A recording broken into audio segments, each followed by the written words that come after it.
या hello guys. So guys, इस video में हम देखने वाले हैं डिज़ाइन टिकट मास्टर। सो टिकट मास्टर क्या होता है? Ticket master is an online platform that allows users to purchase tickets for concerts, sports events, theater and other live entertainment. So guys, जैसे आपने बुक माई शो से कोई मूवी बुक करते हो या फिर कोई क्रिकेट का मैच चल रहा हो, फुटबॉल का मैच चल रहा हो या फिर कोई सा भी कंसर्ट चल रहा हो, तो उसके लिए कोई एप्लीकेशन होती है, वहाँ पे जाके हम बुक करते हैं। करेक्ट। सो बुक माई शो में कोई मूवी बुक करना होता है तो हम बुक माई शो पे जाते हैं। एंड सिमिलरली कुछ स्पोर्ट्स इवेंट भी बुक माई शो से बुक हो जाते हैं या फिर कुछ अदर ऐप्स होते हैं वहाँ से बुक होते हैं। एंड सपोज जो अपना मेक माई ट्रिप है, मेक माई ट्रिप से अपना flight booking and other app जो है उनसे बुकिंग होती है। तो वो सारी बुकिंग्स जो है ना, वो as part of this design Ticketmaster, जो भी सिस्टम डिज़ाइन का प्रॉब्लम है वो सारे, अगर आप ये वीडियो देख लेते हो तो अगर कोई बोलेगा डिज़ाइन बुक माई शो, वो आप इजीली डिज़ाइन कर सकते हो। मेक माई ट्रिप वो आप इजीली डिज़ाइन कर सकते हो। एंड इस वीडियो में मैं इन डेप्थ बताऊंगा जो भी इंटरव्यू के सिनेरियो होंगे, एंड देन जो भी जैसे 100 मिलियंस ऑफ एक्टिव यूज़र हैं तो स्केलेबिलिटी कैसे इम्प्रूव होएगी, एंड देन फिर लेटेंसी कैसे, मतलब रिस्पॉन्स टाइम बहुत ही कम कैसे किया जाए। तो वो सारी चीज़ें हम देखने वाले हैं इस डिज़ाइन टिकट मास्टर में। तो अपना रोड मैप क्या होगा? रोड मैप में हम रिक्वायरमेंट समझेंगे, फिर core entities and then APIs and high level design करेंगे डीप डाइव्स में। डीप डाइव्स में basically non functional requirement cover करेंगे। High level design and requirements में बेसिकली अपने आ जाते हैं functional requirement. So functional requirement क्या होते हैं? जो भी बेसिक्स चीज़ जो होती हैं जो अपने एप्लीकेशन को चलने के लिए रिक्वायर्ड है। तो फंक्शनल रिक्वायरमेंट में बुक टिकट्स, जो टिकट बुक करने का एक जैसे कोई ऐप है बुक माई शो, तो स्केलेबिलिटी वगैरह भूल जाते हैं, लेटेंसी। फर्स्ट रिक्वायरमेंट क्या है? टिकट एटलीस्ट बुक होना चाहिए। ठीक है। एंड देन व्यू इवेंट, जो भी इवेंट है, जैसे आप सपोज करो कोई मूवी लॉन्च हुई, तो वो मूवी का इवेंट जो है वो डिस्प्ले होना चाहिए, तभी हम जाके उस मूवी को बुक कर सकते हैं। या फिर कोई और अदर इवेंट है वो हमें दिखना चाहिए एप्लीकेशन पे, ऐप पे, तो इवेंट व्यू कर सकें and search for the events. And even कोई जैसे इवेंट से हमें सर्च करना है, जैसे सपोज करो कोई मूवी हमें सर्च करनी है, XYZ, सपोज करो हमें एवेंजर्स सर्च करना मूवी, तो फिर वो हम सर्च कर सकें ताकि हम बुक कर सकें। एंड ये कुछ below the line out of scope है, जो इम्पोर्टेंट भी नहीं है, जो जिसकी रिक्वायरमेंट नहीं है, वैसे ही ये बहुत इनफ है ये सारी चीज़ें। बट हाँ, still view there book tickets, ये एक बिलो द लाइन है, आउट ऑफ स्कोप है। And admin flows, adding editing etcetera, like adding the shows and all, and dynamic pricing. So ये आउट ऑफ स्कोप है, इसकी ज़रूर need भी नहीं है। एंड देन फिर guys non functional requirement, non functional requirement basically deep dives में हम ये सारी चीज़ें देखेंगे। तो गाइज नॉन फंक्शनल रिक्वायरमेंट में है कि ये consistency should be greater than availability. So guys यहाँ पे हम टिकट बुक कर रहे हैं, कोई सीट बुक कर रहे हैं, जो सीट जो है ना, वो जो है वो कंसिस्टेंट होनी चाहिए। ऐसा नहीं कि एक ही कस्टमर दो दो सीट बुक कर ले, तो वो ठीक नहीं है। तो कंसिस्टेंसी हमारा अच्छा होना चाहिए, लाइक अवेलेबिलिटी ना भी हो बट कंसिस्टेंसी इंपॉर्टेंट है। ओके। और जैसे मैंने बोला, रीज़न जो है इसका to avoid double booking, no double booking. So strong consistency for booking tickets and high availability for search and viewing events. So guys, जो हम इवेंट्स को सर्च करते हैं एंड देन व्यू इवेंट करते हैं वहाँ पे अवेलेबिलिटी ज़्यादा होनी चाहिए। एंड जब हम टिकट बुक कर रहे हैं तो वहाँ पे कंसिस्टेंसी होनी चाहिए। बिकॉज ये जो है, ये जैसे रिसेंट डेटा भी हमें नहीं दिखेगा, इवेंट्स जो हम व्यू कर रहे हैं तो भी चलेगा, अवेलेबिलिटी होनी चाहिए, हमें एटलीस्ट दिखना चाहिए कुछ। ठीक है। तो ये हो गया। एंड अपने जो रीड ऑपरेशन है वो राइट ऑपरेशन से ज़्यादा है, तो लेटेंसी जो है इसकी अच्छी होनी चाहिए। And scalability to handle surges from popular events. So जैसे कुछ पॉपुलर इवेंट्स आ गया तो एक ही टाइम पे बहुत ही ज़्यादा सर्च आ जाएगा, मिलियंस ऑफ यूज़र एक ही टाइम पे आ जाएंगे, तो वो सब हम हैंडल कर, हमारी एप्लीकेशन जो है जो भी हम डिज़ाइन करेंगे वो हैंडल होना चाहिए। And then low latency search, जैसे हम कोई इवेंट सर्च कर रहे हैं, तो गाइज जैसे हम जाते हैं अभी बुक माई शो पे, आप देखोगे तो जाते ही एप्लीकेशन ओपन करते ही हमें इवेंट्स दिख जाते हैं। एंड इवन जो सर्च करते हैं ना वो भी हमें तुरंत दिख जाते हैं। तो वो लो लेटेंसी होना चाहिए, ऐसा नहीं होना चाहिए कि हम कुछ सर्च करें एंड वो सर्च होने में सेकंड्स लग जाए, आई मीन 10 सेकंड लग जाए, तो वो बहुत ही फास्ट होना चाहिए। एंड आउट ऑफ स्कोप है GDPR compliance and then fault tolerance. So ये आउट ऑफ स्कोप है, सो इसको इग्नोर मारो। सो गाइस अभी हमारा रिक्वायरमेंट्स क्लियर हो गया, functional requirement and non functional requirement. अब कोर एंटिटीज देखते हैं, देन फिर एपीआई देखेंगे and high level design and deep types. So basically जब हम हाई लेवल डिज़ाइन करेंगे तो फंक्शनल रिक्वायरमेंट कवर करेंगे, entities and then APIs cover करेंगे, एंड डीप टाइप्स में ये नॉन फंक्शनल रिक्वायरमेंट कवर करेंगे। तो एंटिटीज एंड एपीआई, सो जो कोर एंटिटीज होंगे, जो इंपॉर्टेंट एंटिटीज कुछ होंगे, तो इवेंट, तो एक इवेंट टेबल डेफिनेटली होगा जहाँ पे इवेंट के डिटेल्स जो है वो स्टोर होगी, जैसे डेट, डिस्क्रिप्शन, किस टाइप का इवेंट है एंड कौन परफॉर्मर है, अगर कोई परफॉर्म कर रहा है तो, एंड वेन्यू क्या है, किस वेन्यू पे, तो venue address, capacity, specific seat map, जो भी सीट मैप है वो, एंड देन परफॉर्मर, कौन performer, like name, description, work, and then ticket, like event ID, seat details, like row and seat number, ये सारी चीज़ें ये टिकट पे होगी, बिकॉज जब भी हम टिकट देते हैं तो टिकट में आप देखते हो कि सीट नंबर, कौन सा रो है, एंड देन प्राइसिंग, स्टेटस वगैरह वो हम टिकट पे, टिकट टेबल होगी वहाँ पे स्टोर करेंगे।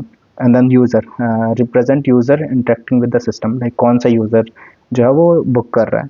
एंड देन एक बुकिंग टेबल होगी जिसमें यूज़र आईडी होगा, list of ticket ID booked, जो भी टिकट आईडी बुकड है वो होगा, एंड देन द प्राइसिंग क्या है टिकट की, and booking status, like booked है या फिर इन प्रोग्रेस है, तो ये सारी चीज़ें लाइक बुकिंग टेबल में होगी। तो ये हमारी कुछ कोर एंटिटीज़ हो गई। अब देखते हैं हमारी एपीआईज। सो पहली एपीआई होगी हमारी व्यू इवेंट, जो हम इवेंट व्यू कर सकें। तो ये क्या होगी, गेट एपीआई होगी slash event and then event ID pass करेंगे। सो ये क्या करेगी, get me event and venue and performance and tickets. So ये इसका ये रिटर्न है, ये जैसे हमने एपीआई कॉल करी। So this API will tech event ID and returns these entities like event, venue and performer and ticket. And फिर ये सर्च इवेंट है। सर्च इवेंट में बेसिकली जैसे अभी हम सर्च करते हैं, जब सपोज करो हम मूवी सर्च कर रहे हैं एवेंजर, तो एक कीवर्ड से सर्च करते हैं, तो यहाँ पे क्या होगा, get slash search term and then the क्या टर्म है, location, location and then type and then date, and this will return the event details. तो ये वाली ये सारी फील्ड्स हैं एंड ये ऑप्शनल है बेसिकली, तो ये सारी जाएंगी एंड देन ये इवेंट डिटेल्स रिटर्न कर देगा सर्च। सो टर्म में बेसिकली हम दे सकते हैं अपना क्या कहते हैं, जो भी मूवी नेम है या फिर इवेंट नेम है, कोई सिंगर का नाम, अगर कोई इवेंट है, वो सारी चीज़ें हम यहाँ पे प्रोवाइड कर सकते हैं। सो अब टिकट बुकिंग जो है ना, वो टू फेस एपीआई है बेसिकली। पहली एपीआई है slash booking slash reserve. So ticket reserve होगी, ठीक है, जिसमें हम एड्रेस में JWT सेशन टोकन भेजेंगे and reserve tickets for 10 minute. So जो भी अभी आपने देखा होगा, जैसे आप मेक माई ट्रिप से फ्लाइट भी बुक करते हो या फिर कोई टिकट भी बुक करते हो, तो पेमेंट करे बिना भी वो जो सीट है 10 मिनट्स के लिए रिजर्व हो जाती है, ठीक है। तो ये क्या होगी, ये वाली एपीआई रिजर्व करेगी सीट 10 मिनट्स के लिए। एंड एक और चीज़ गाइस, हम आपने देखा होगा कि जो यूज़र आईडी ना, वो हम हेडर्स में पास कर नहीं रहे, बिकॉज ये सिक्योरिटी रीज़न की वजह से users can be altered, user को अल्टर कर सकते हैं अगर हम हेडर्स में पास करें तो। सो जो यूज लाइक मैं यूज़र आईडी पास करता हूँ, तो कोई भी हैक करके किसी और के बिहाफ पे टिकट बुक कर सकता है। तो जो हम यूज़र हैं वो JWT टोकन में होगा, यूज़र इन्फो, एंड देन वहाँ से फैच करेगा एंड देन वो यूज़ होगा। एंड सो या फर्स्ट एपीआई थी reserve for 10 minutes and then booking confirm. So यहाँ पे टिकट आईडी जाएगी जो टिकट रिजर्व हुई है, एंड देन पेमेंट डिटेल्स, जो भी पेमेंट डिटेल्स है वो हम भेजेंगे एंड देन कंफर्म हो जाएगी। तो ये गाइस एपीआईज होगी। अब हम हाई लेवल डिज़ाइन देखते हैं। सो पहला रिक्वायरमेंट है हमारा, user should be able to view events. So अपनी पहली एपीआई है view events, right. So user should be able to view events. So अभी अभी देखते हैं। तो अब when a user navigates to www.yourticketmaster.com/event/event id, they should see event details including जो seat map showing seat availability, जो भी सीट मैप है, जैसे आपने देखा होगा ABCD एंड देन फिर सीट नंबर्स वगैरह होते हैं, and then the event name and description, like क्या इवेंट नेम है, उसका डिस्क्रिप्शन क्या है, लोकेशन एंड वेन्यू डिटेल्स, कहाँ पे वो लोकेशन क्या है उस इवेंट की, एंड देन इवेंट डेट्स, जो भी जिस जिस दिन में वो इवेंट है वो, एंड देन कौन कौन सा बंदा परफॉर्मर है, या फिर टीम इन्फो या फिर कोई other info like movie info जो भी है। तो ये वाली चीज़ जो है वो ये एपीआई रिटर्न करेगी बेसिकली। अभी क्या होगा, अभी अपना डिज़ाइन सिंपल है। फर्स्ट रिक्वायरमेंट के लिए अपना एक क्लाइंट होगा एंड देन ये एपीआई गेटवे होगा। API gateway authentication, rate limiting and routing ये सारी चीज़ें हैंडल करेगा। ठीक है, अब ये क्या करेगा, view event ID. So view किया event ID and then event service अपना एक बनाएंगे and then database and then event venue and performer, ये 3 टेबल होंगे जहाँ पे अपने, एक second, ID, venue ID and then again performer ID, हर टेबल की एक प्राइमरी की होगी, वो सब होगा।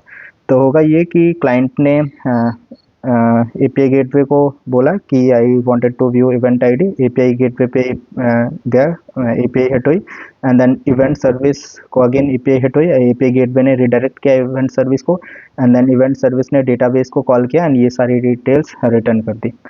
ठीक है, ये हो गया अपना फर्स्ट रिक्वायरमेंट होगी। अभी आपको सिंपल लग रहा होगा बट हम डीप डाइव में देखेंगे और डेप्थ में इन सब चीज़ों के जाएंगे, फिर आपको मजा आएगा।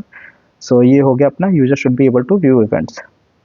Client, user send request via the client web app, कोई भी एप्लीकेशन के थ्रू यूजर सेंड करेगा request and API gateway entry point that routes request to micro service and may handle auth, rate limiting and logging and routing to the service। ये API gateway का काम है guys. अभी API gateway की एक video भी है, वो भी आप देख सकते हो एक्चुअली में एपीआई गेटवे करता क्या है। ठीक है, तो अब ये इवेंट सर्विस है। Event service handles view request by fetching event venue and performance data from the database. Database से ये सारी चीज़ें इसने फेच की and then event DB store events, performance and venues. Request तो क्या होगा, क्लाइंट सेंड से rest get request with event ID, event ID के साथ क्लाइंट ने सेंड किया रिक्वेस्ट। ठीक है, and then API gateway forwards it to event service queries dB for event venue and performer info, जैसा कि मैंने बताया।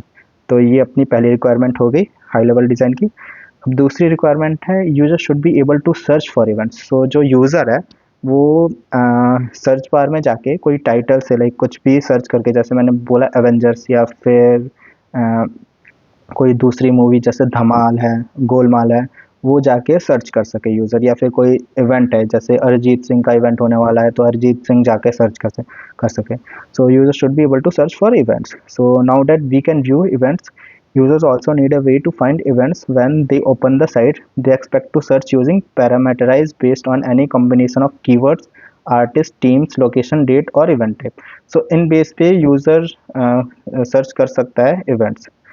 To support this, we create a search service that accepts queries and filters result directly from the events DB based on request parameters।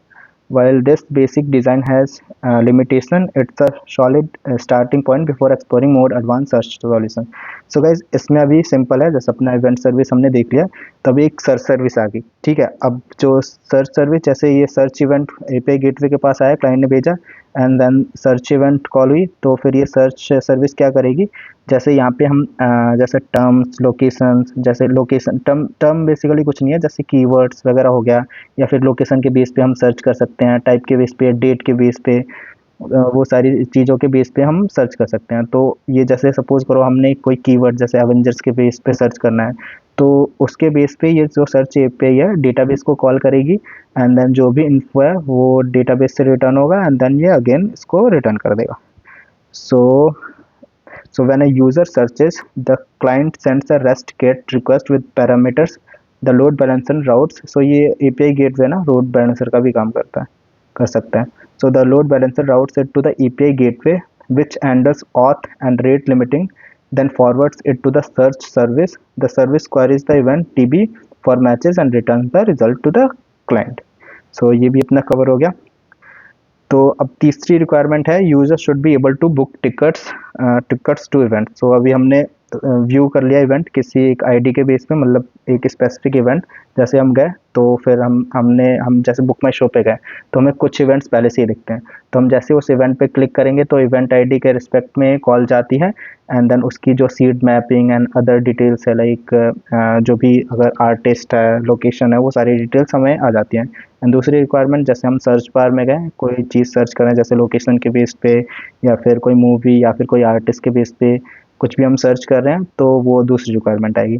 अब ये सारी चीज़ें तो हो गई, अब तीसरी रिक्वायरमेंट है जो भी मूवीज़ या फिर कोई आर्टिस्ट का शो है वो user should be able to book tickets to events. So guys अभी मैं ये बोल रहा हूँ मूवीज, तो इसमें फ्लाइट टिकट भी आप इन्वॉल्व कर सकते हो। तो यही करना, बोलना सेम ही है, बट हाँ टर्मिनोलॉजी चेंज हो जाएगी। जैसे अगर किसी ने बोला डिजाइन मेक माई ट्रिप, तो वहाँ पे आप बोल सकते हो जैसे hotels booking, flight booking. So similar way हर जगह यही यूज़ होगा, बस आपको घुमाना है।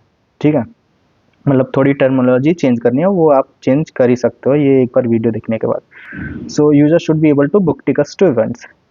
सो तो गाइज यहाँ पे ना टिकट बुकिंग में अभी बहुत एक इम्पॉर्टेंट चीज़ है कि जैसे हमने देखा रिक्वायरमेंट में भी कि एक ही बंदा दो टिकट बुक नहीं करना चाहिए, उसका हमें एक्स्ट्रा केयर रखना पड़ेगा। तो अभी देखते हैं, the main thing we are trying to avoid is two or more user paying for the same ticket. So अगर एक टिकट है, एक सीट है, अब दो यूज़र है और दो यूज़र ने सेम टिकट के लिए, सेम सीट के लिए पेमेंट कर दिया, तो वो कॉन्फ्लिक्ट हो जाएगा एंड वो अच्छा एक्सपीरियंस नहीं होगा। To handle this consistency issue, we need to select a database that support transactions. This will allow us to ensure that only one user can book a ticket at a time.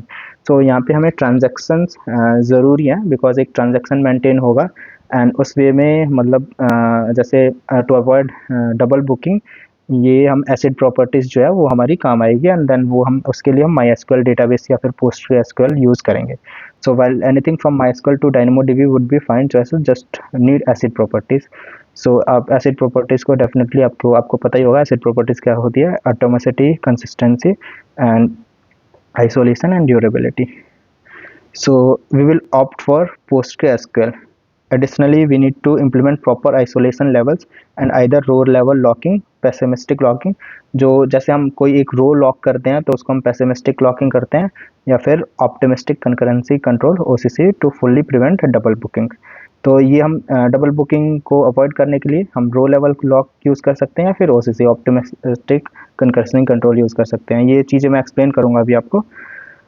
हाँ, तो फिर guys अभी क्या हुआ, अभी अपना हमने event service देख लिया, सर्च सर्विस देख लिया एंड अब न्यू सर्विस एक ऐड हो गई, बुकिंग। तो यहाँ पे एक क्लाइंट ने रिक्वेस्ट भेजा एपीआई गेटवे ने रिडायरेक्ट किया book ticket ID end user ID, कौन सा यूज़र बुक कर रहा है एंड कौन सी टिकट है वो बुक कर रहा है, टिकट आईडी उससे बुकिंग टेबल पे रिक्वेस्ट गई एंड देन बुकिंग टेबल ने क्या किया, एक ट्रांजैक्शन क्रिएट किया, डेटाबेस पोस्टग्रेसक्यूएल को कॉल किया एंड देन फिर पेमेंट हुई एंड देन फिर इसने इसको कॉल किया एंड देन बुकिंग जो है वो उसका स्टेटस वगैरह जो है अपडेट हो गया। तो यहाँ पे क्या होगा, events DB add to new tables. तो अभी अपने 2 टेबल्स ऐड होंगे, booking, store booking details, user ID, ticket, total price and status. तो जो स्टेटस है बुकिंग का वो सारी चीज़ें वो बुकिंग टेबल में स्टोर हो जाएंगी। And tickets store ticket details like event ID, seat info, price, status, booking ID, linking to bookings like वो टिकट किस बुकिंग से लिंक है, तो वो होगा। So booking service handles the ticket booking process, it talks to bookings and tickets table to check availability, update status and create record. So availability वगैरह booking service check करेगी, जैसे कोई न्यू बुकिंग आई तो availability है या नहीं है उस सीट की, तो वो सारी चीज़ें वैलिडेशंस वगैरह होंगी एंड देन उसके बेस पे जो अपना पेमेंट होगा एंड देन द बुकिंग जो है वो हो जाएगी। So interfaces with the payment processor Stripe और Google Pay to handle payments once confirm update tickets to sold. So guys अभी हमारे पे जैसे ये स्ट्राइप है, एक स्ट्राइप थर्ड पार्टी है या फिर कोई और भी चीज़ हो सकती है यहाँ पे, बट जैसे ही बुकिंग होगी तो फिर बुकिंग हम बुक करेंगे तो पेमेंट होगी एंड देन पेमेंट होने के बाद जो वो टिकट है, जैसे पहले क्या होगी, टिकट लॉक होगी, ठीक है, 10 मिनट्स के लिए लॉक करना है एंड देन 10 मिनट्स के लॉक करने के बाद अगर पेमेंट हो गई तो वो टिकट सोल्ड हो गई। एल्स अगर पेमेंट 10 मिनट्स के अंदर नहीं हुआ तो वो टिकट दूसरे यूजर्स के लिए अगेन अवेलेबल हो जानी चाहिए। हाँ, तो payment processor stripe external service responsible for handling payment transaction. When user goes to book a ticket, the following happens. The user is redirected to a booking page. जैसे user ticket book करने के लिए जाएगा तो user जो है ना, जैसे आप टिकट कोई सा भी बुक करने के लिए भी जाते हो तो आप डेफिनेटली एक पेमेंट पेज पे रिडायरेक्ट हो जाते हो। तो सिमिलरली इस वे में भी the user is redirected to a booking page where they can provide their payment details and confirm the booking. So upon confirmation a post request is sent to the /booking endpoints with the selected ticket IDs। ठीक है, The booking server initiate a transaction to check availability of the selected tickets, update the status of the selected tickets to book, create a new booking record in bookings table. If transaction is successful, if successful, success response. If tickets were already booked, failure response. So guys अभी जो भी यहाँ पे मैंने लिखा है, तो क्या हो रहा है कि अभी क्लाइंट ने बुकिंग रिक्वेस्ट रेज किए कि मुझे बुक करना है, तो क्या होगा, वो एक रीडायरेक्ट हो जाएगा एक पेमेंट पेज पे. सो एक पेमेंट पेज होगा and then payment details fill करने के बाद वो पेमेंट करेगा एंड देन वो पेमेंट कर दिया इसने. देन यहाँ पे स्टेटस सक्सेस आ गया, ठीक है, सक्सेस रिटर्न कर दिया इसने. एंड देन फिर स्टेटस सक्सेस हो गया तो फिर अगेन एक एपीआई कॉल होगी, बुकिंग सर्विस की एपीआई कॉल होगी एंड देन वो क्या करेगी, वो डेटाबेस में जो है ना एंट्री जो है उस टिकट आईडी के लिए जो बुकिंग स्टेटस है वो सोल्ड या फिर बुक्ड, कुछ भी स्टेटस जो भी हम लेंगे वो अपडेट कर देगी कि वो जो टिकट है वो सीट टिकट आईडी वो सोल्ड हो गया, उस वो टिकट सोल्ड हो गई है.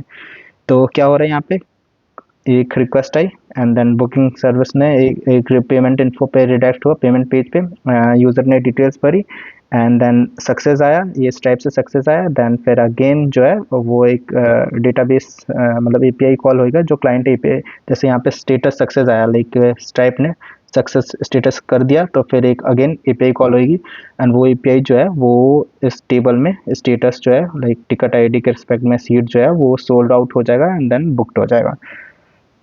तो गाइस अभी हमने देखा, अभी यहाँ पे ना डबल लॉकिंग वगैरह के लिए अभी हमने कुछ नहीं किया, तो वो हम डीप डाइव में करेंगे, जो नॉन फंक्शनल रिक्वायरमेंट है उसमें हम देखेंगे उसको.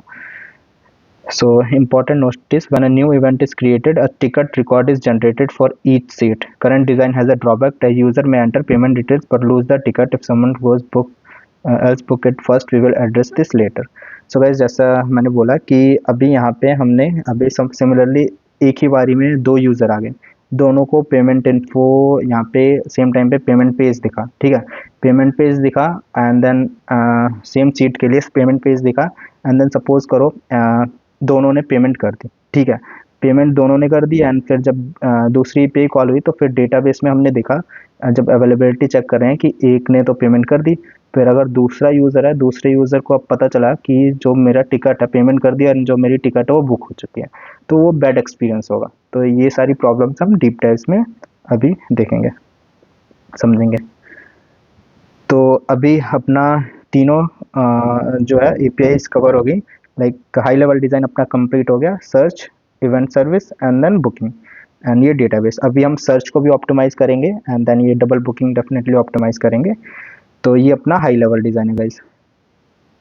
अब देखते हैं हम डीप डाइव्स में जाते हैं. तो नॉन फंक्शनल रिक्वायरमेंट हम यहाँ पे कवर करेंगे. So how do we improve the booking experience by reserving tickets. So ये वही है कि जो टिकट्स को रिजर्व करके हम एक यूज़र एक्सपीरियंस कैसे अच्छा कर सकते हैं. So the current solution works but creates a poor user experience. No one wants to finish a payment form only to learn their ticket is gone. A common fix used by ticketing and travel sites is a countdown timer that reserves ticket during checkout. To support this, we need to lock the tickets for the user while they complete payment, release if they abandon checkout, mark it as sold and confirm the booking if payment success. So जैसा इसमें मैंने explain किया है कि जब भी आप देखते होगे कि जैसे कब कुछ हम बुक करने गए तो वहाँ पे ना पेमेंट पेज जैसे दिखता है तो वहाँ पे एक टाइमर स्टार्ट हो जाता है. तो टाइमर स्टार्ट होता है, देन उसी टाइमर जब स्टार्ट हुआ ना तो उस टाइम पे जो वो टिकट है ना, या सीट टिकट और सीट जो भी समझ लो, वो लॉक हो जानी चाहिए, तो दूसरे यूज़र को वो दिखना ही नहीं चाहिए.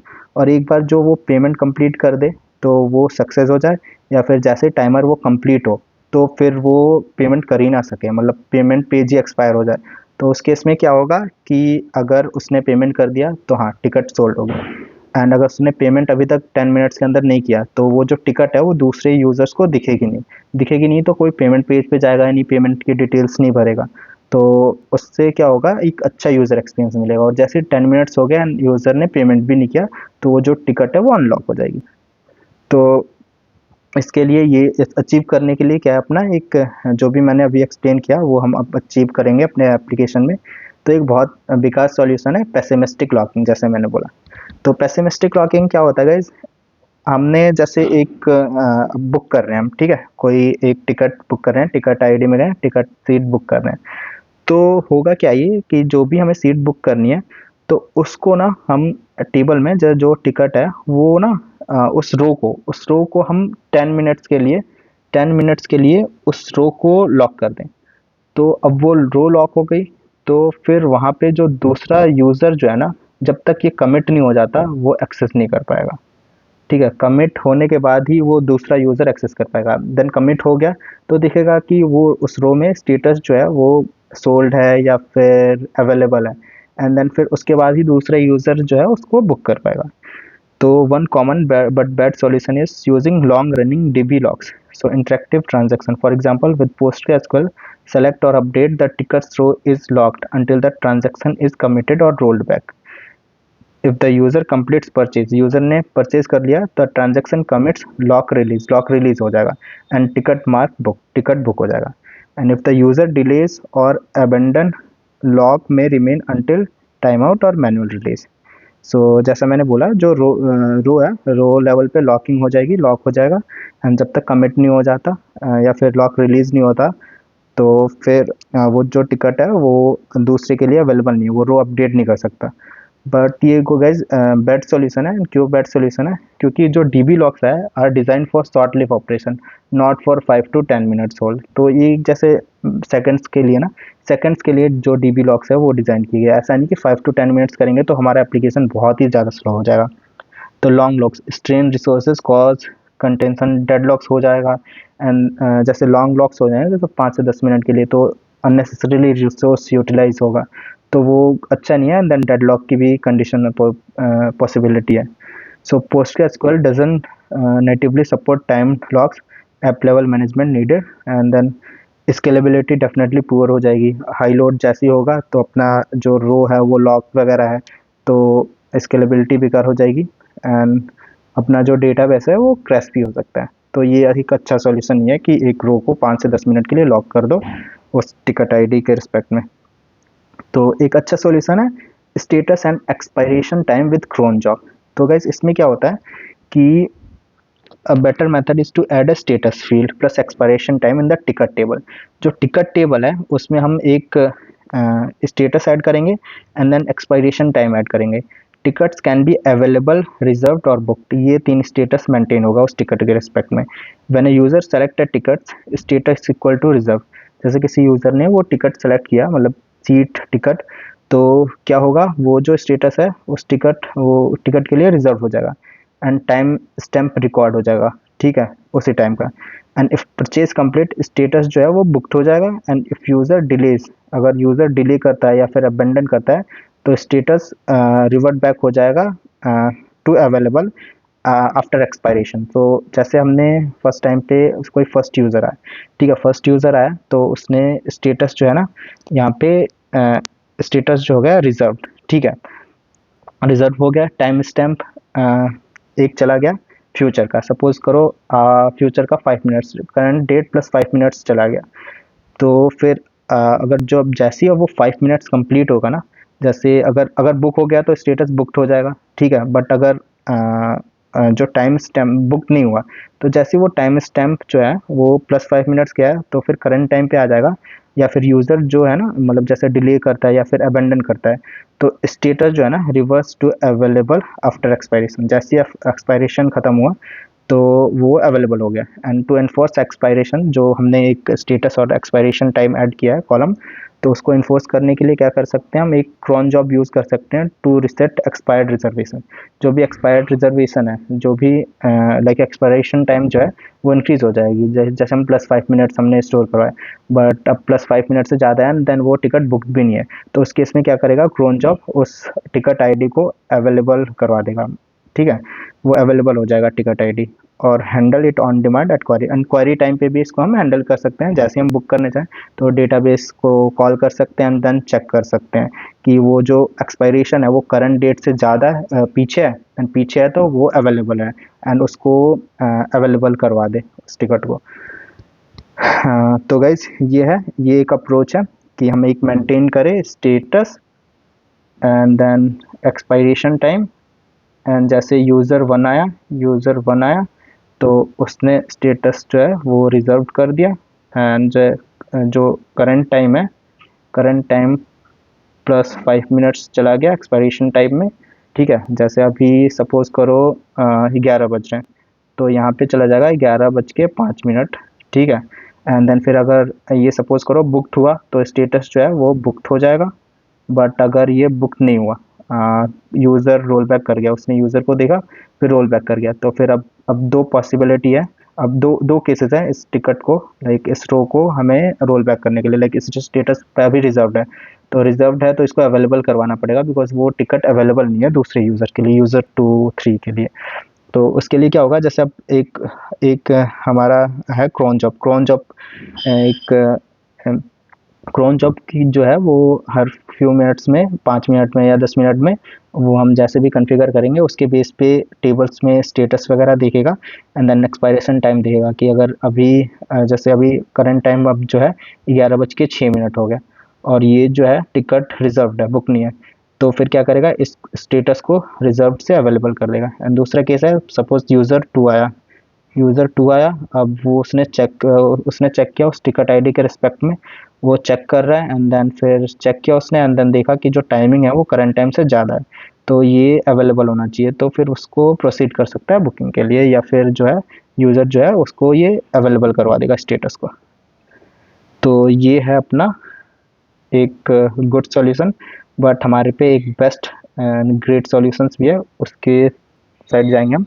तो चैलेंजेस क्या है इसमें, cron job causes delay between expiration and unlock tickets remain blocked longer than needed. So cron job पे हम भरोसा नहीं कर सकते हैं, बिकॉज पॉसिबिलिटी है कि टिकट तो अवेलेबल है, बट जो क्रोन जॉब है टिकट अवेलेबल के कुछ मिनट बाद चला, तो पॉसिबिलिटी है जो टिकट्स हैं वो मतलब अवेलेबल हैं, बट जो यूज़र्स हैं अदर्स यूज़र्स को वो लॉक दिख रहे हैं, तो वो बुक नहीं कर पाएगा वो टिकट। ठीक है, तो ये एक चैलेंज है इसमें। And on demand adds complexity, जैसे मैंने बोला कि अब यूज़र 2 आया देन फिर उसने चेक किया, तो उसमें थोड़ी कॉम्प्लेक्सिटी है। Inquiries and requires precise handling to ensure expired locks are instantly release. तो इसमें कॉम्प्लेक्सिटी है बेसिकली, बिकॉज जो यूज़र 2 आया, जैसे मैंने बोला यूज़र 2 आया, फिर वो उसको देखना पड़ेगा, दूसरे टिकट के लिए देखना पड़ रहा है वो, तो फिर उसमें कॉम्प्लेक्सिटी है उसको इम्प्लीमेंट करना वगैरह। तो इससे हमारे पे इससे बढ़िया सॉल्यूशन है। So implicit status with status and expiration time approach. Instead of long running locks or cron only solution, we can treat ticket status as a combination of availability plus expiration. अभी क्या होगा, अभी transaction begin होगा, तो जैसे transaction begin हुआ तो check if the ticket is either available or reserved but expired, update it to reserved with the expiration equal to now plus 10 minutes and commit the transaction. This ensures only one user can reserve a ticket and expired reservation can be retained immediately. तो guys इसमें क्या होगा, इसमें है कि जैसे कोई user आया टिकट बुक करने के लिए, ट्रांजैक्शन बिगिन हुआ एंड वो चेक करेगा if the ticket is either available और रिजर्व्ड, टिकट जो है वो अवेलेबल है या रिजर्व्ड है या फिर एक्सपायर्ड है। तो जो वो यूज़र है वो क्या करेगा, रिजर्व कर देगा, एंड विद एक्सपायरेशन नाउ, जैसे करंट टाइम प्लस 10 मिनट से वो एक्सपायर्ड में स्टोर करवा देगा एंड ट्रांजेक्शन कमिट करेगा। सो इससे क्या होगा, this ensures only one user can reserve a ticket. इससे होगा ये कि एक ही यूज़र जो है ना वो टिकट को रिजर्व कर सकता है, and expired reservation can retain immediately. And जो भी जैसे ही एक्सपायर्ड होगा, तो जैसे नाउ प्लस 10 मिनट्स है तो फिर वो अवेलेबल हो जाएगा जो एक्सपायर्ड वाला है। तो ये एक सॉल्यूशन है, बट ये भी एक अच्छा सॉल्यूशन नहीं है, इसमें भी चैलेंजेस है। तो हम ग्रेट सॉल्यूशन के थ्रू जाएंगे। ये आप अगर इग्नोर भी कर सकते हो, ये जो भी मैंने बताया ये इतने इंपॉर्टेंट नहीं है, डायरेक्टली आप इसके, ये बस मैं बता रहा हूँ ताकि आपके पास एक इन्फो रहे, मल्टीपल वेज रहे जो है टिकट्स को मतलब डबल बुकिंग अवॉइड करने के लिए। तो इसमें चैलेंजेस है, reads are slightly slower since we must filter on two values, but this can be optimized with the compound indexes or materialized views. The table may also appear less clear. Expired reservation is still marked reserved, but a periodic sweep job can clean them up. Importantly, delays in this job do not affect system correctness. So ये एक challenges है। तो guys अभी हम great solution पे जाते हैं जो सिंपल भी है, एंड सिंपल है, इजी टू इम्प्लीमेंट है, एंड समझ भी आप इजी जाओगे। सो ग्रेट सॉल्यूशन है डिस्ट्रीब्यूटेड लॉक विद TTL। तो इसमें क्या होगा, यहाँ पे हम एक रेडिस, जैसे अभी अभी आप डायग्राम देखोगे, डायग्राम सेम है, ये था ये था ये था ये था ये, बट एक यहाँ पे ना एक रेडिस ऐड हो गया, ये रेडिस है, तो ये रेडिस हो गया एक एक्स्ट्रा। तो अब यहाँ पे क्या होगा कि अभी हम फ्लो देखते हैं। So in this case, let's go with the grid solution and use distributed log. We can now update our design to support this flow. Design update हो गया एंड अब बुकिंग फ्लो देखते हैं एंड देन उसके बाद मैं आपको समझाता हूँ। तो booking flow with distributed lock, seat selection, user picks a seat, trigger post slash booking with ticket ID. यूजर ने सीट सेलेक्ट किया एंड देन टिकट आईडी के रिस्पेक्ट में उसने एपीआई कॉल करी slash booking with ticket ID associated with that seat. अब booking service क्या करेगी, acquires a Redis distributed lock on the ticket ID. अब जो है ना, जो यहाँ पे सपोज करो सीट उसने 1F सेलेक्ट करी and then ticket ID pass करी, तो अब टिकट आईडी के बेस पे and use ticket ID and then user ID के बेस पे जो टीटीएल है ना वो 10 मिनट्स, तो उस टिकट आईडी के लिए 10 minutes TTL time to live मतलब एक रेडिस में चला जाएगा।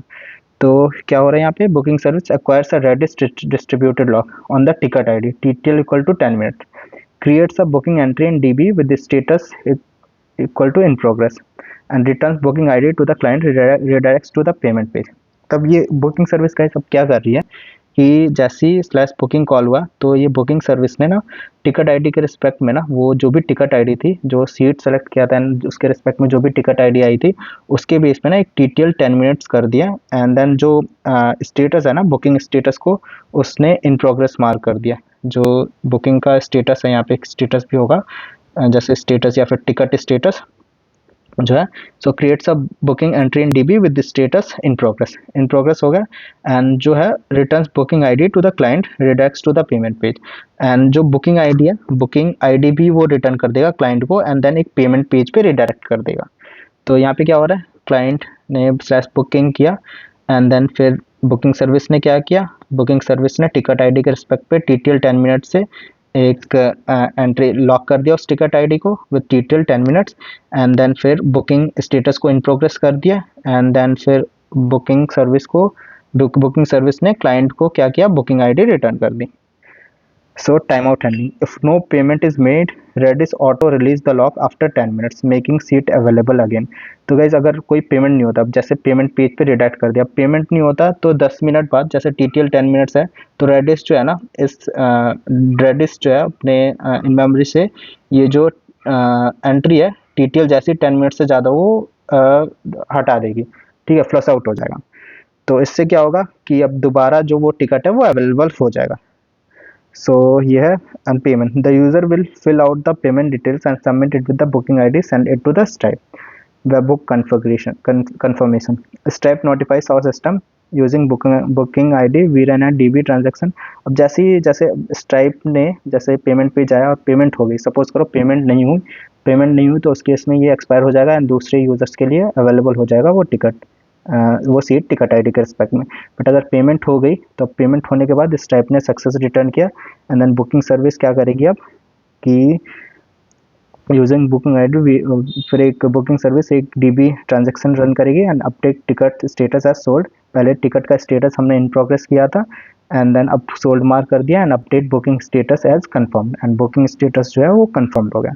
So now ticket is booked, only one lock per ticket ensures no double locking even with the concurrent request। So Redis guys आपको पता है synchronized है तो safe है Redis, इवन मल्टीपल भी। अब सपोज करो अब यहाँ पे रेडिस है, अब सपोज करो एक टाइम पे एक टिकट आईडी हमने टीटीएल 10 मिनट्स के कर दिया तो अब जो वो सीट है ना वो अवेलेबल ही नहीं होगी दूसरे बंदे को एंड जैसे अगर उसने बंदे ने पेमेंट कर दिया तो डेफिनेटली बुकिंग जो है वो कंफर्म हो गया तो डेफिनेटली वो सोल्ड आउट हो जाएगी, टिकट वैसे भी अवेलेबल नहीं होगी, यहाँ से फ्लश आउट कर देंगे, ठीक है, क्योंकि हम जो सीट है वो वही डिस्प्ले कर रहे हैं जिनका स्टेटस जो है वो मतलब अवेलेबल हो।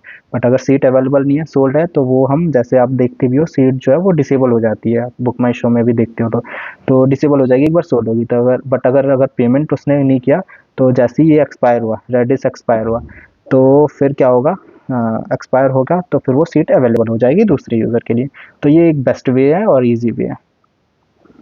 तो हमने डबल बुकिंग को जो है वो समझ लिया कैसे हम डबल बुकिंग को अवॉइड कर सकते हैं। सो अब ये दूसरी चीज़ है, how is the view API going to scale to support 10s of millions of concurrent request during popular event. तो गाइस अभी कुछ पॉपुलर इवेंट्स में क्या होगा कि मिलियंस ऑफ कंकरेंट रिक्वेस्ट, मतलब एक ही टाइम पे मिलियंस ऑफ रिक्वेस्ट आ जाएंगे। तो जो व्यू एपीआई है वो कैसे मतलब जैसे अभी हम समझते हैं, in our non functional requirement we mention that our view and search paths needs to be highly available. तो अभी अपना जो व्यू है वो अवेलेबल होना चाहिए, बेसिकली ऐसा नहीं होना चाहिए कि वो अवेलेबल ही ना हो। तो अवेलेबिलिटी जो है, अगर सपोज करो एक ही टाइम पे millions of tens of millions of users आ गए, तो वहाँ पे बहुत सारे डेटाबेस हिट्स एंड देन फिर वो सब होगा, तो चांसेस है कि हमारी अवेलेबिलिटी चली जाए। तो उसको कैसे हम अवॉइड कर सकें वो अभी हम समझ रहे हैं। So in our non-functional requirement, we mentioned that our view and search paths need to be highly available, including during peak traffic scenarios. To achieve this, we need a combination of load balancing, horizontal scaling, and cache. So guys, horizontal scaling मतलब अब millions of request आ गए, तो अब horizontal scaling में जैसे booking search service है, event service है, ये मल्टीपल इसके पॉड्स रन हो जाएंगे, क्यूबरनेटिस पॉड्स, इसके भी मल्टीपल रन हो जाएंगे, मतलब 3 पॉड्स 4 पॉड्स जो भी रिक्वायरमेंट के बेस पे ये बुकिंग सर्विस के भी ऐड कर सकते हैं हम। तो ये मल्टीपल हॉरिजॉन्टल स्केल कर देंगे इसको, एक तो ये है। एंड देन फिर कैशे भी यूज़ कर सकते हैं। कैसे अभी मैं बताऊंगा कैसे। We need combination of load balancing, horizontal scaling and cache. Event pages get absolutely hammered when tickets go on sale. Thousands of users refresh the same event page waiting for availability. This extreme read load makes scaling reads crucial. Aggressive caching of event details, venue information and seating charts. So guys, जो जो अपना seat है ना, seat वगैरह जो है, उनको उसको हम कैशे में डाल सकते हैं। तो फिर कैशे में डाल देंगे and then read operation, like 10 millions of user जो है वो रीड करने आ रहे हैं, रीड ऑपरेशन देख रहे हैं, इवेंट व्यू कर रहे हैं, कोई फेमस मूवी आ गई, कोई फेमस सिंगर वगैरह आ गया, तो एक ही टाइम पे स्पाइक हो जाता है। तो उस केस में सीट इन्फॉर्मेशन हम कैशे में डाल सकते हैं। एंड इवन जो अपना जो इवेंट्स हैं वो भी कैशे में डाल सकते हैं, जैसे क्लाउड फ्रंट हो गया, या फिर अभी हम देखेंगे अभी और भी इस वीडियो में ही। तो और जैसे कैशिंग हो सकता है and then load balancing and horizontal scaling. So इसके थ्रू हम स्केलेबिलिटी जो है वो अचीव कर सकते हैं।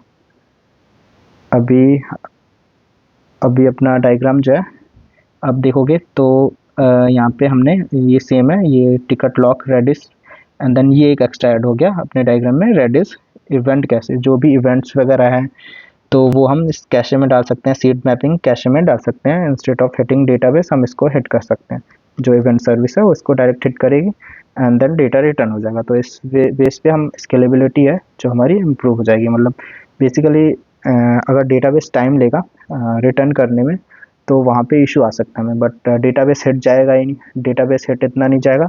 And then Redis easily handle कर सकता है 10 मिलियंस ऑफ रिक्वेस्ट। तो इसके थ्रू हम स्केलेबिलिटी अचीव कर सकते हैं एंड डेफिनेटली हॉरिजॉन्टल स्केलिंग जैसे मैंने बोला।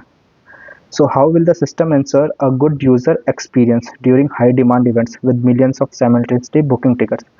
अब गाइस मिलियंस ऑफ टिकट एक टाइम पे बुक हो रहे हैं, तो वो हम कैसे इम्प्रूव कर सकते हैं, मतलब यूज़र एक्सपीरियंस जो है, डिमांड बढ़ गई तो फिर कैसे उसको हम अवॉइड कर सकते हैं।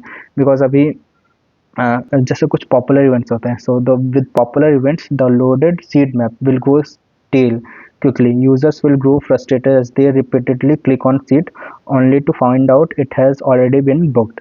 We need to ensure that the seat map is always up to date and that users are notified of the changes in real time. So guys, अभी possibility है कि अगर कोई फेमस मूवी आ गई या फिर कुछ बट पॉपुलर कोई इवेंट आ गया, तो जो सीट्स वगैरह है ना स्टील हो जाएंगी, मतलब कुछ सीट्स अवेलेबल हो जाएंगी, तो फिर अभी वो क्लिक करेंगे, मतलब अनअवेलेबल होएगी फिर अवेलेबल होएगी, तो एक यूज़र्स को ना कंफ्यूज करेगी वो सारी चीज़ें।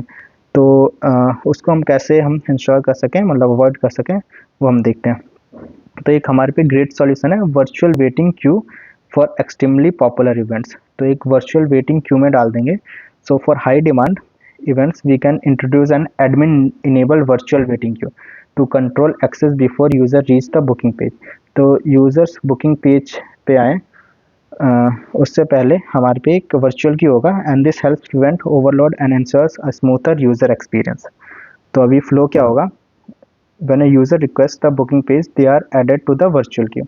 जैसी बुकिंग पेज पे आया, बुक किया, तो यूज़र जो है ना वो वर्चुअल क्यू में चले जाएंगे instead of like direct booking होने लग गए, उससे पहले वो एक वर्चुअल क्यू में जाएंगे। And identify where there web socket connection. So web socket connection आप एक वीडियो देख सकते हो। वेब सॉकेट क्या होता है, मतलब वेब सॉकेट कनेक्शन कुछ नहीं होता है, एक कंटिन्यूस कनेक्शन होता है, जैसे चैट सर्वर वगैरह में एक वेब सॉकेट कनेक्शन होता है, मतलब कनेक्शन हमेशा ओपन रहता है। तो users are periodically dequeued based on criteria like ticket availability and notified in real time via WebSocket that they may proceed to purchase। तो गाइज हमने एक क्यू में डाला, जैसे कोई यूज़र बुक कर रहा है तो उसको हमने क्यू में डाला, एंड क्यू में डालने के बाद हम उस क्यू के मैसेज को रीड करेंगे एंड देखेंगे अवेलेबिलिटी, एंड देन उसको रियल टाइम में अपडेट करेंगे कि अगर बुक हो गया, पेमेंट पेज पे रिडायरेक्ट कर देंगे, बुक वगैरह कर दिया। तो इससे क्या होगा, अपना जो है ना सीट मैप है वो एकदम स्टिल नहीं होगा। So the database is updated to mark this users as allowed to access the ticketing system. तो इसमें एक चैलेंज है, यूजर्स में फेस लॉन्ग वेट्स, जैसे हम क्यू में डालते हैं तो पॉसिबिलिटी है यूज़र फेस कर सकते हैं long waits, leading to frustration if wait time estimates are inaccurate। By pushing updates to the client in real time, we can mitigate this risk by providing users with constant feedback on their queue position and estimate wait time। तो ये अपना final ये diagram है अपना, जैसे search service, event service, booking service, and यहाँ पे virtual waiting Q आ गया। तो अब कोई भी बुकिंग होगी तो इस क्यू में जाएगी, एंड देन बुकिंग सर्विस उस मैसेज को कंज्यूम करेगा, and then ticket availability, seat availability के बेस पे उसको बुक करेगा। ठीक है, तो जैसे पॉपुलर इवेंट्स हो गए उनके केस में। So how can you improve search to ensure we meet our low latency requirement. So guys अभी जैसे मैंने बोला था, आप बुक माई शो या फिर कहीं भी जाते हो तो सर्च जो है ना वो मिली सेकंड में, जैसे हम कुछ भी सर्च करते हैं, जैसे मूवी एवेंजर सर्च करें, धमाल सर्च करें, हेरा फेरी सर्च करें, तो वो तुरंत उसके पेजेस जो है ना वो तुरंत आ जाते हैं। तो अभी हमारा जो करंट है, करंट में हम जैसे अभी सर्च सर्विस है, सर्च सर्विस में सपोज करो हमने धमाल सर्च किया, तो फिर यहाँ पे ना क्या करेंगे, परसेंटाइल, जैसे अब डेटाबेस में देखेंगे जो वो इवेंट है कि इवेंट है तो उसको हम सर्च करेंगे। तो ये डेटाबेस जो है ना वो थोड़ा टाइम ले सकता है, तो इसके लिए अपना क्या होगा, हम इलास्टिक सर्च खोलेंगे। एंड गाइस इलास्टिक सर्च क्या होता है, उसका डीप डाइव से वीडियो भी देख सकते हो, बट हाँ बेसिक ये समझो कि इलास्टिक सर्च बहुत फास्ट होता है एंड स्केलेबल होता है।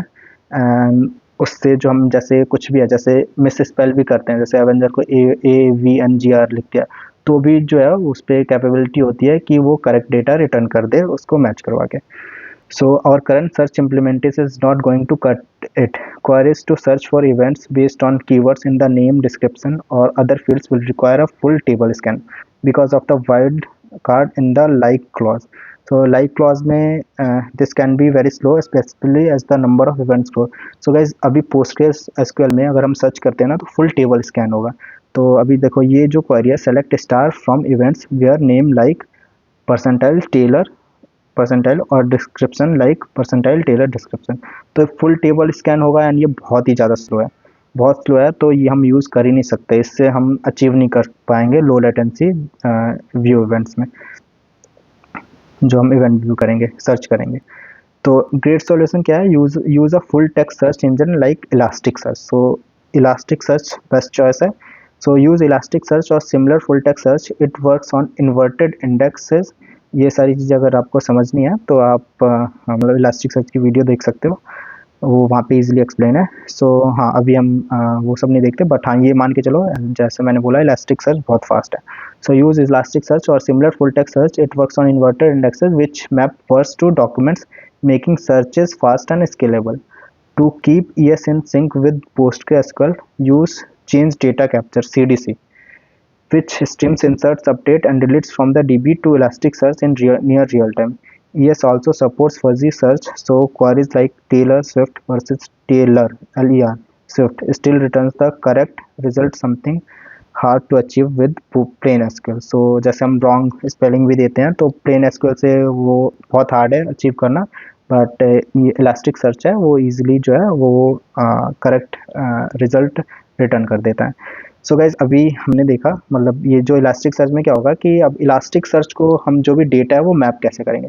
तो जैसे कोई इवेंट है, इवेंट आया, इवेंट को हमने PostgreSQL में सपोज करो अपडेट किया, तो PostgreSQL में अपडेट हुआ ना, तो एक CDC है, चेंज डेटा कैप्चर। अब ये क्या करता है, वो इलास्टिक सर्च को कॉल करेगा एंड देन रियल टाइम में इलास्टिक सर्च में भी डेटा अपडेट होता रहेगा। जो भी अपडेट होगा PostgreSQL में वो इलास्टिक सर्च में अपडेट होगा।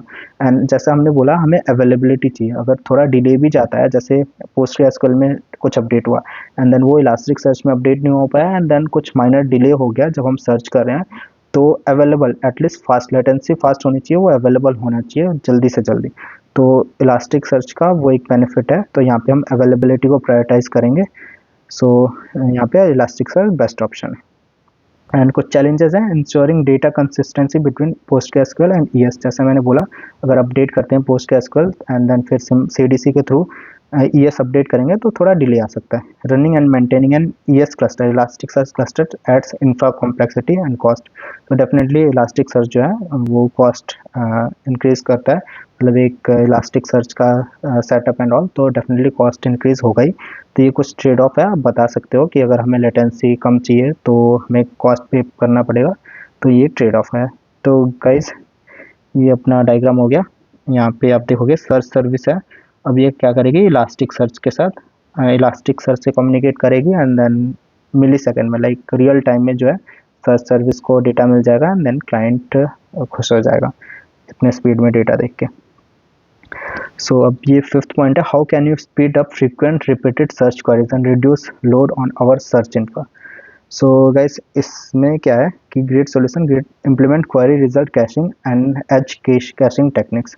सो गाइस अभी ES प्रोवाइड्स, मतलब इसमें यही है कि मतलब जैसे कुछ फ्रीक्वेंटली रिपीटेड सर्च, जैसे सपोज करो कोई मूवी है, कोई न्यू मूवी है जैसे शैतान, वो बहुत ही बारी सर्च हो रही है, या फिर कोई टेलर स्विफ्ट है, वो बहुत ही बारी सर्च हो रहा है, तो उसको डायरेक्ट बार बार इलास्टिक सर्च को हिट करने, यानी इलास्टिक सर्च जो है वो मतलब प्रोसेस करे क्वेरी को एंड देन इवन वो फास्ट रिटर्न कर रहा है। बट अगर वो सेम क्वेरी है, लाइक फ्रीक्वेंट सर्च है, तो उस केस में हम फ्रीक्वेंट सर्च को हम कैशे में डाल सकते हैं, तो उसको और भी फास्ट बना सकते हैं। सो यहाँ पे great solution, great answer, implement query resulting caching and edge caching techniques approach. Elastic search provides built in caching to speed up frequent queries. Node query cache, like LRU होता है, stores filter query result shared across shards. Shards level request cache, store aggregation result. We can use this for adaptive caching where frequently used queries get cached automatically। जो भी frequently used queries हैं वो cached हो जाएंगे। and we can also integrate CDN CloudFront, e.g. AWS CloudFront to cache search results closer to users, improving latency। This only makes sense if search results are non-personal, same query same result for all users। तो guys अभी हम elastic search CDN like content delivery network को भी add कर सकते हैं, तो ये भी एक बेस्ट सोल्यूशन है। अब इसमें क्या होगा, CDN में जो भी फ्रिक्वेंटली क्वेरीज होंगी वो CDN में चली जाएगी। ये बेसिकली पूरा एक HTTP रिक्वेस्ट ही स्टोर कर लेता है, तो वो जो HTTP रिक्वेस्ट है वही जो CDN से क्लाइंट को रिटर्न हो जाएगी तुरंत। तो ये बहुत फास्ट होता है एंड देन रीजन बेस्ड पे होता है कि अगर एक यूज़र सपोज करो न्यूयॉर्क में है, तो न्यूयॉर्क में है तो वो इंडियन सर्वर हिट नहीं होगा, वहाँ पे न्यूयॉर्क का सर्वर हिट होगा। एंड देन कोई इंडिया में है तो इंडियन सर्वर हिट होगा एंड देन लेटेंसी भी जो है वो कम होगी।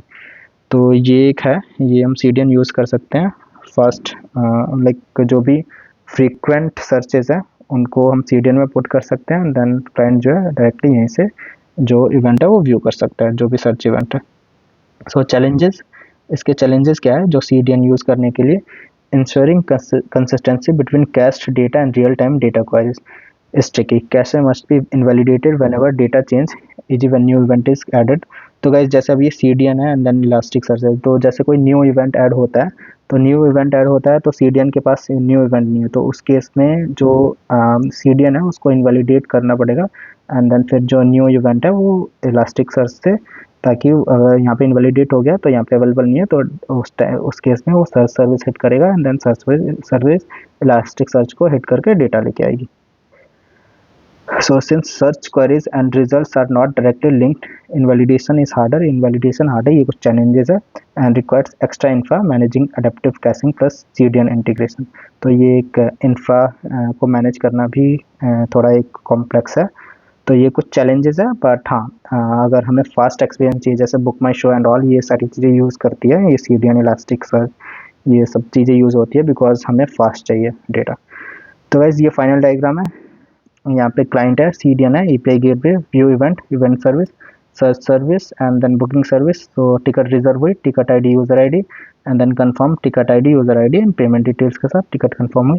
एंड देन अगर जैसे कोई बहुत ही फेमस शो है एंड देन बुकिंग बहुत ही ज़्यादा हो रही है, तो जो सीट्स स्टेल होंगे उसकी जगह हम एक वेटिंग क्यू ले लेंगे, waiting queue, virtual waiting queue. इसमें जो भी बुकिंग्स है वो जाएंगे एंड देन बुकिंग सर्विस उसको कंज्यूम करेगा एंड अवेलेबिलिटी के हिसाब से टिकट बुकिंग होगी. And definitely to avoid double booking हमारे पास रेडिस है. यहाँ पे टिकट ID के बेस में TTL 10 मिनट्स के लिए उस यूज़र ID के लिए लॉक हो जाएगा टिकट. एंड देन फिर ये डेटाबेस है एंड देन इलास्टिकसर्च, एंड जो भी डेटाबेस में अपडेट होगा तो इलास्टिकसर्च में CDS के थ्रू वो चीज़ें अपडेट हो जाएंगी. तो event venue, performer, ticket booking, ये सारी चीज़ें हैं. तो गाइज़ ये टिकट मास्टर है, होपफुली आपको समझ आया होगा. बट हाँ अगर आपको कहीं पे भी डाउट है तो आप कमेंट कर सकते हो, डेफिनेटली वो मैं रिजॉल्व करने की कोशिश करूँगा. या थैंक यू सो मच.